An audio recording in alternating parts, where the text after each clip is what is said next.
صوتك هسه ابو عبد الله وما احسن من اليوم. ها؟ لا تعجها علينا.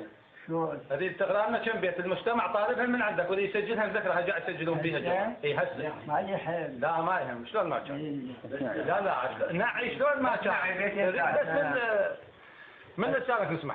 ألفت قصيدة. اي نعم. القصيدة براحتك لما شلون ما كان. راد الحسين الخروج من المدينة السلام الله يا بابا.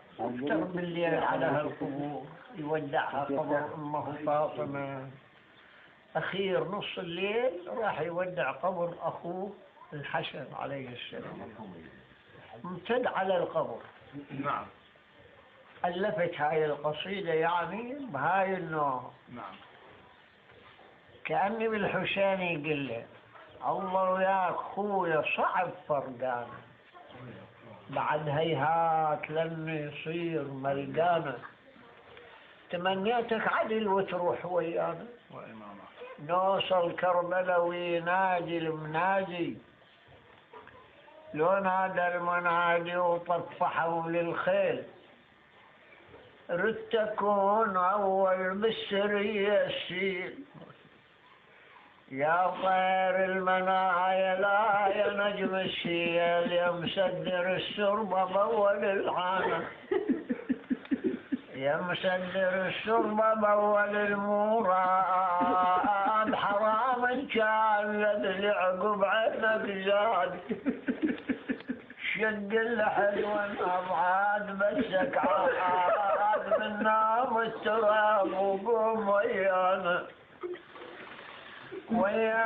تقوم ليش لسه تنام ترى شدة يا خويا تريد شد حزام إلا خي وحيا وحدة شلون عينة تنام هي نادي الغوار وسوالي بين أصوات ينادي الغات ويلي ونبقى لمعين تمدد فوق كبره وغدا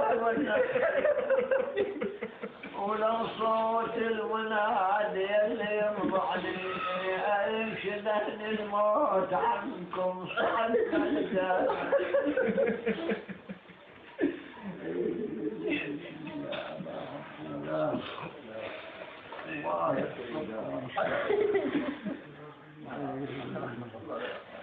الله يبارك عمرك يا عبد الله الله يشافيك الله يشافيك بجاه الحسين وعايش رحمة الله يا الله يشافيك ان شاء الله السلام عليكم سهلك عمي هلا بيك شلون كيفك شلون كيفك شلون راحتك الله يجيب حميد شلون كيفك صح عليك عم الله يجيب شلون كيفك رحت الله فيك عم الله يجيب الله يكون يحفظكم شايف وياه وسام عمي تبي شلون منك يعني هذا احمد بن قاسم اي هذا كرر الشاشه من محمد انت شلونك الله يسلمك شلونك زين ان شاء الله الله يجزاك الله يجزاك